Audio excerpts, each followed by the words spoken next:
You're listening to the Practical Wealth Show with Curtis May.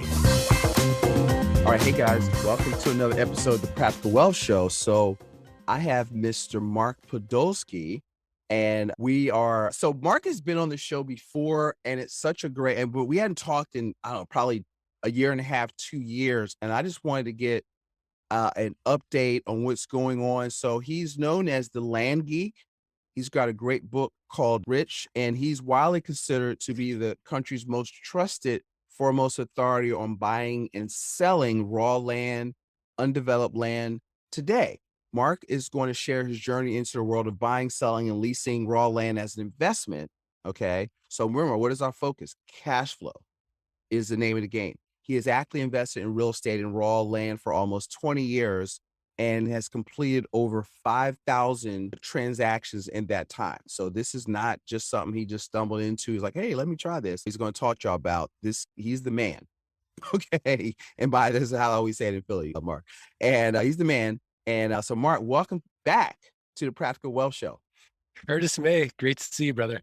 All right. Thanks for having me. Yeah, my pleasure. So catch him up, tell him, because I want to hear a little bit of your story again from, were you at Goldman? No, I was at a small boutique firm in Phoenix. Okay. I don't know where that came from. Okay. But so see, that's why I'm asking you, tell it again. I got it mixed up with somebody else. So tell me a little about how you got into it. And then let's talk about why you think this is one of the best, because we're going to talk about, say, is 3 ways to take yourself from solo economic dependency to getting yourself to financial freedom, which is where I want us to go with this. Sure. Okay. So let's rewind the tape. Yeah. And we go all the way back 22 years to 2000. And I was a miserable, micromanaged 45-minute commute to work and back investment banker specializing in mergers and acquisitions with private equity groups. And Curtis, it got so bad for me, I wouldn't get the Sunday blues anticipating Monday coming around. I'd get the Friday blues anticipating the weekend going by really fast. Wow. And have you back at work on Monday. So my firm hired this guy. He tells me that he's buying up raw land, pennies on the dollar at tax deed auctions. He's flipping them online, and he's making a 300% return on his investment. And Curtis, I'm looking at companies all day long, and a great company, has 15% EBITDA margins or free cash flow. Average company's 10%. And I'm looking at companies all day long, less than 10%. So of course, I don't believe him. So I got $3,000 saved up for car repairs. I go to New Mexico with them. I buy up 10 half-acre parcels, an average price of $300 each. I flip them online. They all sell for an average price of $1,200 each. It worked, 300%. So I took all that money, I went to another auction, and this is in Arizona, which is where I live. And again, it's 2000. There's no one in the room. I'm buying up lots and acreage for like nothing. And I sell all that property and I make over $90,000 cash. So I go to my wife, and she's pregnant at the time. I said, honey, I'm going to quit my job and become a full-time land investor. And she's like, absolutely not. Right. So I said, okay. So it took 18 months for the land investing income to exceed the investment banking income. And then I quit. I've been doing it full-time ever since. And now it's been over 6,000 transactions. And I absolutely love it. That's incredible. So where do we start with this? So that's amazing. And so what you teach is people how to go from where they are to using this as a vehicle to create financial freedom, basically. So what I want people to get out of is what I call solo economic dependency, which means if you're not personally working, you're not making any money. So let's just pick on the dentist, right? The dentist, if his hands aren't in someone's mouth, he's not generating any income. Solo economic dependency. Right. Think about anyone with a job, any freelancer, anyone who trades time for money, attorneys, doctors, right? And if you have a small business and you're a solopreneur, and if you can't take a year off of work and travel around the world, you have solo economic dependency. Yeah. So that would be me. Okay. I make good money, but I can't stop. Right. So we got to help you stock her. So the whole idea is that, at some point we're all going to get tired. And even if you love your job, like I love what I do, you love what you do, I can tell. That being said, at some point, you're still going to want that mailbox money. Right. so that you have the and that's what it's all about. It's having the freedom, the options to work when you want, where you want, and with whom you want. So the game that we play is, can we create enough passive income to where it exceeds our fixed expenses? And now we're working because we want to, not because we have to. And my argument is, basically all money solves money problems. Right. But once we've solved it, we have that time and energy to move up Maslow's hierarchy of needs, Right. the self-actualization. And then we're really figuring out, like, what is our purpose in life? What is our true passion? Right. We could always say we have to get on the other side of money where you can, you can read the menu from, was it left to right?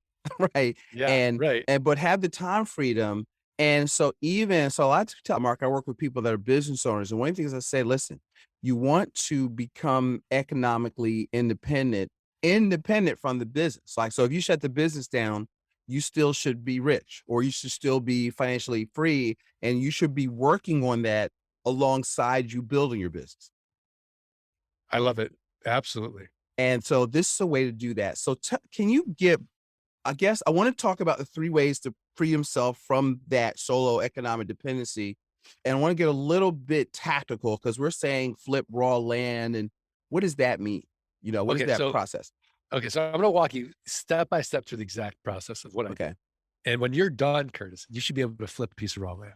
Okay. All right. That's what I want to do. All right. So Curtis, where do you live? I live in Pennsylvania. Oh, right. Okay. Philly, right? Yep. You're in Pennsylvania. Okay. Yep. Mm-hmm. So I'm going to assume that you own 10 acres of raw land in Texas. Okay. And you owe $200 in back taxes. So you're essentially advertising 2 important things to me. Number one, you have no emotional attachment to that raw land. You're in Pennsylvania, properties in Texas. And number 2, you're distressed financially in some weird way because we don't pay things like our property taxes. We don't value them in the same way. As a result, the county treasurer keeps sending you notices saying, Curtis, you don't pay your property taxes, you're going to lose that property to a tax deed or tax lien investor. So all I'm going to do is look at the comparable sales on your 10-acre parcel for the last 12 to 18 months. And this is all public information. Mm-hmm. I'm going to take the lowest comparable sale. I'm going to divide by 4. And that's going to get me what Warren Buffett would call a 300% margin of safety. So now I'm going to send you an actual offer on your property. So let's just use easy math. Let's say the lowest comparable sale is $10,000. Mm-hmm. Mm-hmm. I'm going to send you an offer for $2,500. Now, for you, accept it, because for you, $2,500 is better than nothing. Right. In reality, 3 to 5% of people accept my quote unquote top dollar offer, but you accept it. Once you accept it, I've got to do this due diligence or in-depth research. I got to confirm you still own the property. I have to confirm back taxes are only $200. I have to make sure there's been no breaks in the chain of title. There's no liens or encumbrances. I want to know what the roads are like. I want to know what the neighbors are doing. So I have this whole big checklist, right? Mm-hmm. And so my team in the Philippines conducts the due diligence, costs about $11, and they're connected to an American title company, and I get a report. And then I'll just close directly with you. Now, if I'm investing more than $5,000, I'm not going to just close directly with you. Mm-hmm. I won't take the risk. I'll close through a title company. But for $2,500, I'll take a little risk. So everything checks out. And then I buy the property from you. For you net $2,300. I take $200. I pay off the property taxes. Mm-hmm. I own the property free and clear. And now I'm going to sell this property 30 days or less. And I'm going to make it cash flow like a rental home. So Curtis, I have a built-in best buyer. Do you remember who it is? Oh, the neighbor. The neighbors. The neighbor. Right. Right. So I'm going to send out neighbor letters, say, hey, here's your opportunity, protect your privacy, protect your views, know your neighbor. So if the neighbors pass, I'm going to my buyers list. My buyers list passes. I'll go to a little website I think you've heard of. It's called Craigslist. Mm-hmm. 10th most trafficked website in the United States. I'll go to an even smaller one called Meta or Facebook. Okay. Buy-sell groups, the marketplace. And then I'm going to go to the lands, landmodo.com, landandfarm.com, landsofamerica.com, landflip.com, landhub.com. These are platforms where people buy and sell raw land. But the magic happens in the pricing. So I'm going to make it affordable for anybody with a job. So all I'm going to ask for is a $2,500 down payment. So when I get my money out on the down, I Right. can go 6 to 10 months out. And then I'm making a car payment. Let's say 339 a month and 9% interest over the next 84 months. So I've got this one-time sale. I get my money out on the down, Right. and then I get 339 a month and 9% interest over the next 84 months. No renters, no rehabs, no renovations, no rodents. And because I'm not dealing with a tenant, I'm exempt from Dodd-Frank, RESPA, and the SAFE Act, all this onerous real estate legislation. So it's the simple game. Can I create enough land notes where my passive income exceeds my fixed expenses? And now I'm working because I want to, not because I have to. Wow. I forgot how much I love this. Right? So that is simple. It's And simple, right? it's simple. And so even if I'm busy with running another business, you could allocate maybe 8, 10, 15 hours a week to this thing and generate some money if that. 8, that's way too much work. Okay. I would say well, no. Okay, you said a week. I thought, okay. A So week, yeah. a week, not a day, but a week. Yeah. I mean, I think if you spend a focused 1 to 2 hours a day A day. Okay. Mm-hmm. in this business, that's good enough. And the whole idea is we can always make more money, Mm-hmm. but we can't get more time. Right. So how do I build the systems, the processes, the software, and leverage other people's time, Mm-hmm. other people's money and software so I can scale this? So like I personally work about 30 minutes a week in frontier properties. Okay. Can you share a little bit about that? One of the things I heard from Dan Kennedy says systems create wealth. Let's talk about. So now y'all see that it's a great opportunity, 300% ROI. The process of how to do it. Now let's even leverage that with technology. Right. So on the front end, we're going to have a program called lgpass.com, and that's the Land Geek proprietary automated software system. Mm-hmm. So basically, you're going to get a list from the county in a CSV format. And then once you get that list, we've got to scrub that list because it's got this whole big property list. So the quick, dirty way to scrub it is we want to get rid of all the commercial property, industrial property, residential homes, right? So we'll just sort it by use code or VL for vacant land. Mm-hmm. Now we have all the vacant land. We're going to do one more sort, and we're going to do it by APN number, assessor's parcel number, or neighborhood or acreage. Mm-hmm. Because if I send somebody the same offer with 40 acres as a person with 5 acres, the 40-acre person is going to send me back glitter in the mail. Mm-hmm. So I want to price it correctly as well. Now, when I say I want to do this, I want to teach somebody to do this. Right. I could hire somebody on Fiverr.com to actually go do this for $5. And so while I'm sleeping, somebody overseas is creating my list and scrubbing my list. Mm-hmm. Now, once I get my list, I'll upload it into LG Pass. And then we have a program that will automatically send out your offer letters. And then it prices it and does everything. If you don't get your 3 to 5% response rate, so if it's under 3%, the market selling you came in too low. If it's over 5%, get nervous. You probably came in too high. You have to retrade. Mm-hmm. So you'll keep track of all that in LG Pass.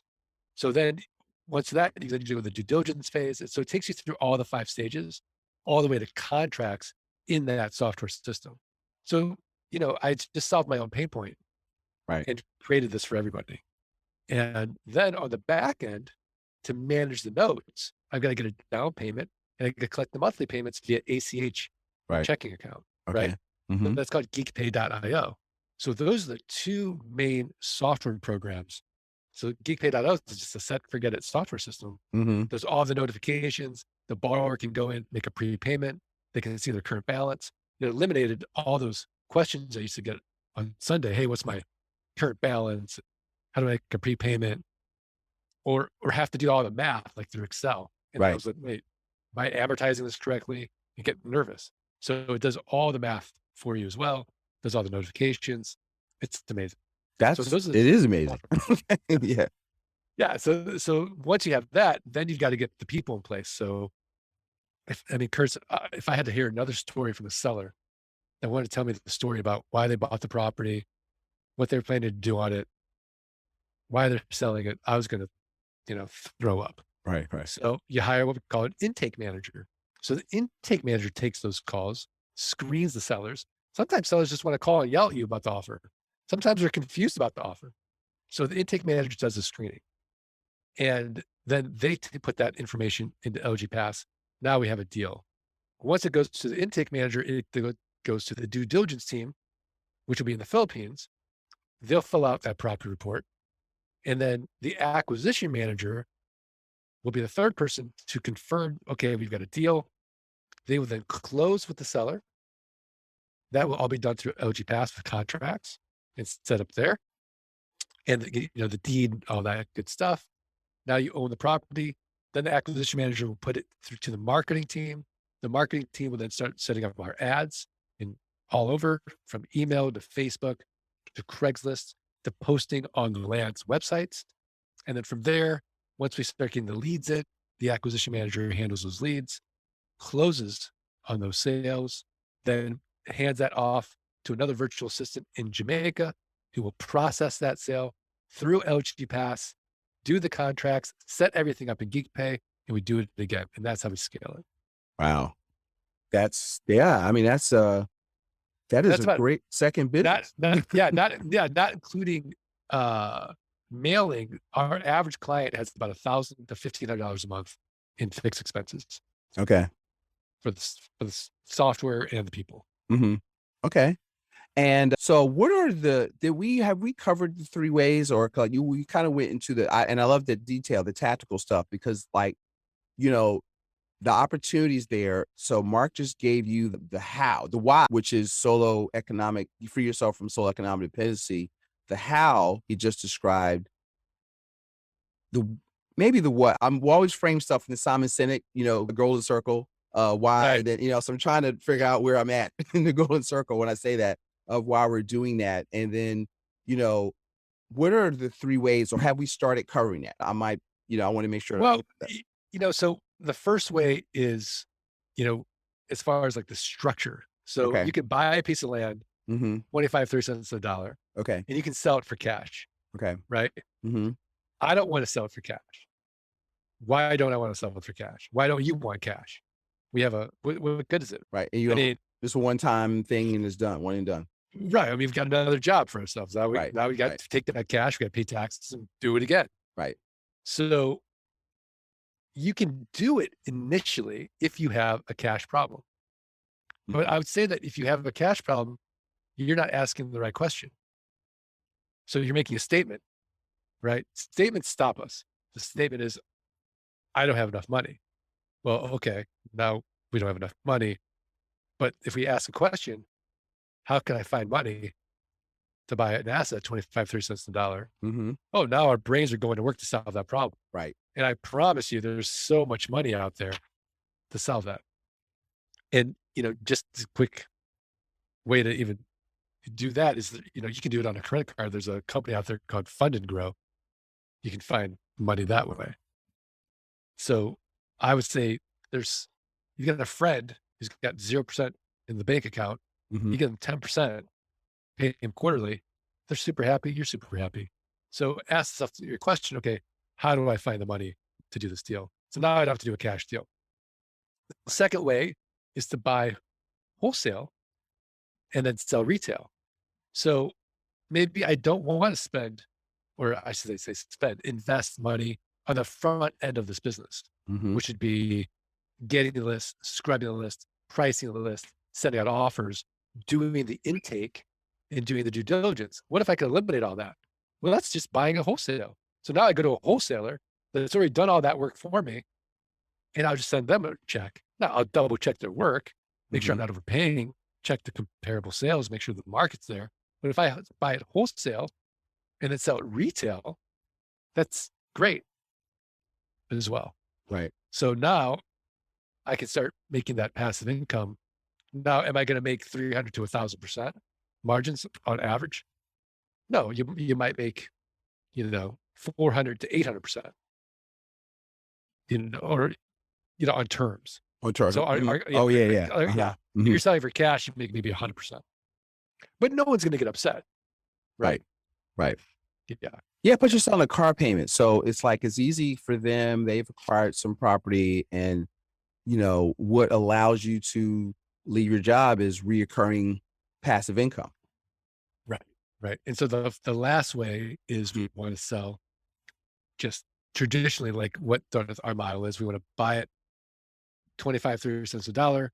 We want to get our money out as fast as possible and then have that car payment go as well. And you're basically selling a note. The note of is really the asset for us is the Right. note So that you're selling. exactly. So let's say that we have an enterprise value of $1 million. Mm-hmm. So we didn't collect $1 million. We're collecting $1 million over time. Yeah. And now you've got a deal that is a $500,000, deal. Mm-hmm. And you don't have the $500,000 because you're only getting $10,000 a month in passive income every single month. So what can you do? We'll say, how can I find the money for that deal? You can sell your note portfolio at about 50 cents on the dollar to an investor. They'll give you the $500,000. So they get the cash flow. You take that $500,000 and then you create, what, like 1.5 to, maybe another 5 million in note portfolio. Right. And you keep doing that again and you can leverage that as well. So there's so much flexibility in the land business when we just start asking the right questions as well. That's it. Yeah, that's awesome. And so what are some other as you coach people through this, maybe limiting beliefs or challenges that they're hitting against that you see as they consider, wow, it sounds great, but that might be keeping them. I think most people, because when they first get started, they've got all this enthusiasm, this energy. They've got, they're looking at the finish line. Mm-hmm. And then all of a sudden, like now there's it's a simple model, but it ain't easy. Mm-hmm. Like, Curtis, tell me anything that's worth doing that's easy. Nothing.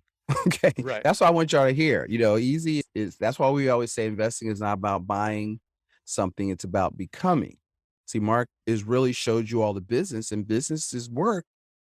But once you get it, the longer you do it, as your knowledge goes up, your risk comes down, the anxiety comes down because it's becoming secondhand to you because you do it all the time. But you got to give yourself, my dad used to say, you got to give yourself, your efforts, time to compound, and basically just stay in the game.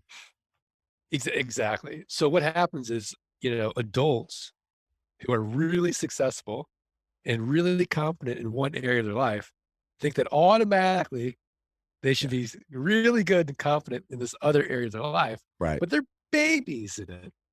And so they need to be patient with themselves like a baby, but then they're not.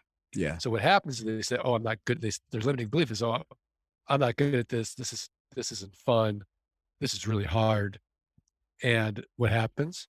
They go to another podcast and they're like, screw it, ATM investing. And they go on to the next thing. Right. So it's like, you got to build a bridge brick by brick by brick to get in, to have it on the end. But if you only build half the bridge and then you stop and you go to build another bridge, you never get to the other end of that bridge. So I think, to your point, at the end of the day, it's all about grit. Right. And that's it. So Right. if you can stick with it long enough, your success is inevitable. And it's not just in land investing. Anything worth doing, if you stick with it long enough, on a long enough timeline, we all get paid. Yeah.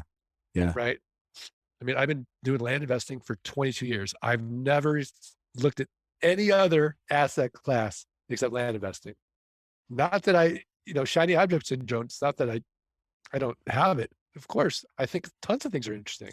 Right. Multifamily is super interesting. And all these other little, investment strategies are super interesting to me. But why would I want to start building another bridge?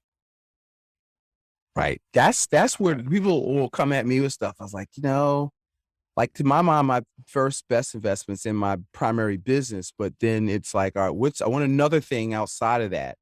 And you just describe really to me almost the perfect thing because I don't want to work that hard. I want somebody to do it for me and I want to make good returns. So that's, if y'all are like that, that it might take some money to get it going, but it's an investment, not a cost. Right. And one of the things that's helped I heard my dad told me this since I was like, I've heard him say it since I was 7 or 8. It takes 2 to what does he say? 3 to 5 years to build a business. Like, maybe it could be a little bit faster now, but when I got into stuff, I had this at least a 2 to 3 thing in my mind of this is what it was going to take to do this. And you can't even really look at your results until you've given it and worked. Not, I signed up, but you have to go in and work it for a year, 2 or 3, and then tell me it doesn't work. And most people don't want to do that. And I think the challenge is not, does it work, is will you work? I love that. I love that. And I've read somebody say, be impatient with your actions, but be patient with your results. Yeah. So we set these sort of arbitrary timelines on ourselves, like, oh, in 3 years, I should be this, or 5 years, I should be this. Well, you should, who says, Right. right? Right. I mean, I think that the key is, and this is really hard to do, can you find the joy in just the work and let go of the actual, idea of, okay, at this point, I'm going to hit financial freedom. Like, Right. can you just enjoy the game of it and then wake up one day and be like, oh, I got there, and just do that. I think it's really hard to do, Mm-hmm. but I think it's a worthy sort of pursuit. Yeah, I mean, winning is hard, but the results are good, right? So what's I heard a mentor say, pleasant methods lead to unpleasant results, right? And you know what I mean? And if you start with the unpleasant, you'll have pleasant results. So you got to like just, okay, it's going to be unpleasant, but this is what I'm working for. You know what I want you to do is let's talk about like, so we know each other. We know each actually, I know that we have a mutual set of friends that also practice, what we teach, which is infinite banking. And so I think you've been around that long enough. And a lot of my listeners, that's what, they do that or learning about that also when they're curious about me. How do you see that, meaning using properly structured dividend paying insurance as a storage mechanism for cash? Tell me what you've seen with that, and has that been a good marriage? Okay. So, I mean, I think first of all, I do the infinite bank concept. Okay. Mm-hmm. And, when you see it and first of all, it's a difficult thing to get your head around at first. Mm-hmm. And the problem is that we've been uneducated. Yes. And because it's just like these bad cliches out there. So it's like, oh, buy term, invest the rest. Well, okay. Why do we want to do that? Like, you just hear these cliches. Right. So I love the idea of taking my cash, having it compound forever. And what did Einstein say about compounding? So like an eighth wonder of the world or something like It's that. the eighth wonder of the world. Yeah. So we never want our money to stop compounding. So once I understood that really clearly, oh, this is a no-brainer because now I can borrow from myself. I don't have to worry about anyone else. And I've got asset protection. Mm-hmm. I've got tax savings, and I've got legacy. It's just an amazing vehicle. So now anything I want in my life, I can just utilize I can borrow from myself at a lower rate than what my compounding is. And now Mm-hmm. make these 300,000% returns. Mm-hmm. And I never stop the compounding. So it's just a brilliant way to supercharge my Right. You get to kind of have return. your cake and eat it too. You have your money working, and then you've got a good place to put money that's highly profitable. Okay. I've got my money working. I got a place that's profitable, and my money's not in jam Right. either. Right. Right. So I don't have to wait till I'm 59 and a half to take a distribution if I don't want to. It's so cool. Yeah, I'm glad you brought that up. One of the things on the show is we talk about the velocity of money as a method out versus what we call the accumulation theory. And, I teach something called principles-based planning. So principles drive strategy. So infinite banking is a strategy, and strategy drives tactics, right? And so, but the principle of velocity, of leverage, of money moving. And so now one of the things I try to do is in principle 5, here are things that you can do to create velocity, right? So I get them saving money, 15, 20% of their income or more. We're storing it in their banking system. But now what can you do to make this money make even more money? And I think we just showed y'all the perfect thing. Okay. Right. And Right. so Mark, how can and we're going to do some stuff together, right? With Mark. So now I got you back, Mark. I'm going to make sure that we drive people to your stuff. But I know tell them about the book. I know you have a podcast and some of the stuff you got going on if they want to find out more about what you're doing. Yeah. I mean, if you want to go deeper into this, the podcast is the Art of Passive Income podcast. The book is Dirt Rich. And I've got a free course. It's the landgeek.com/quick deals. And that teaches you that wholesaling strategy, Mm-hmm. buy wholesale, sell retail. Mm-hmm. And that way, if you can double your money 30 days or less, then you can say, oh, does this model even resonate for me? And then you might go deeper into it. Mm-hmm. And then you can just go to the landgeek.com if you just want to just check it out. Okay, so we're going to put all of that in the show notes. Mark, anything I should have asked you that I didn't? This is my catch-all to make sure I didn't forget anything. I mean, a lot of people are like, okay, Mark, well, if it's so great, why teach anybody? And aren't you going to create your own competition? Mm-hmm. Or how much competition is there? So, well, that's what my wife asked. Or is it saturated? That kind of stuff. It's saturated, right? Yeah. Mm-hmm. So people don't realize, first of all, I defy you to find a more boring real estate niche. Like we're not going to be on DIY Network or HGTV on Flip This Land. The before pictures raw land. The after pictures raw land. Right. It's boring. Number one. Number two, if you go to a real estate investment association meeting and there's 100 people in that room, 99 of them are flippers, wholesalers, or landlords. You and I will be the only land guys. There are billions of acres of land available in just this country. Mm-hmm. And literally no big money. There's no private equity groups. There's no hedge funds. So it's all these little cottage industries. I would say that you, me, 1 million people could be in this niche. We'll all run out of money before we run out of deal flow. And so there's literally a massive market and a lust for land in this country and no one really doing it. There we go. That's what I like. Okay. And that's that. Cause I was thinking will it work in will it work in my state? But you don't have to necessarily, I don't necessarily need to be looking for things in Pennsylvania, although I could. You could, I wouldn't. Okay. Because I mean, Curtis, let's face it, like, nobody wakes up and thinks themselves, boy, I'd like some raw land in Pennsylvania today. Right. Unless you live in Pennsylvania. So I want to focus on New Mexico, Arizona, Colorado, Nevada, Texas, California, Washington, Oregon, Florida. These are the sunshine states. These are fastest growing states in the country. Okay. That's a good little point. Where people in Pennsylvania who are cold are like, oh boy, wouldn't it be great to have a little ranchette in Colorado, right, or Mexico, or Arizona, where it's cold also, but you can go skiing. So. Yeah, it's cold. Yeah, but there's 300 days of sunshine at least in Colorado. Right. Oh, I love it out there. We went out there. We went to Aspen last January. It was freezing, but it was awesome. Yeah, we went to Denver and you drove up to Aspen, so it was really nice. It was cool. That's beautiful. Okay, so we're gonna. Mark, this has been awesome. So we're going to put your information in the show notes and send it out and really try to, get people, create some event. If you're willing to come back later and talk about it, create some events where we, maybe go a little bit deeper for like people in, I have a program called the Money for Life Club where I want to, kind of teach people behind our membership thing to go a little bit deeper and create some study groups and that kind of stuff. So I'll talk to you offline about that, but I would love to get people in the game, of the game of getting economically independent. Yeah. I mean, for me, like, doing another land deal literally does nothing for me. But, getting a Vox or a email or a letter from somebody saying, hey, Mark, you changed my life. I was able to quit my job. My wife was able to quit her job. We spend more time with our family.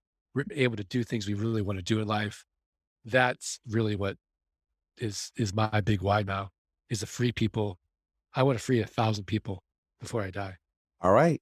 That's it. I'm gonna end with that. That's that's my goal too, or I have similar goals to that. So let's say we can get these people freed up and on the other side of money so you can do what you want to do instead of what you have to. I don't like retirement, but I want you to be able to do what you want to do instead of what you have to in a decade or less. Okay. So you can be what I call young and fly, right? So you don't want to be driving your Porsche at 75, right? So It's exactly. right. Exactly. So, all right, guys. Hey, go out there. You'll see all the information, show notes, listen, watch, get the free course. And thanks for listening to another episode of the Practical Wealth Show. If you like this episode, please leave us a review and share it. Have a great day.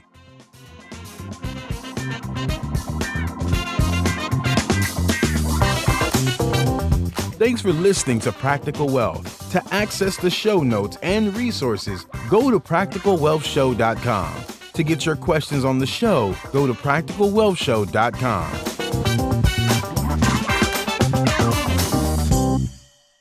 This show is for entertainment purposes only. Before you make any investment decisions, consult a professional. This show is copyrighted by Practical Wealth. Written permission must be granted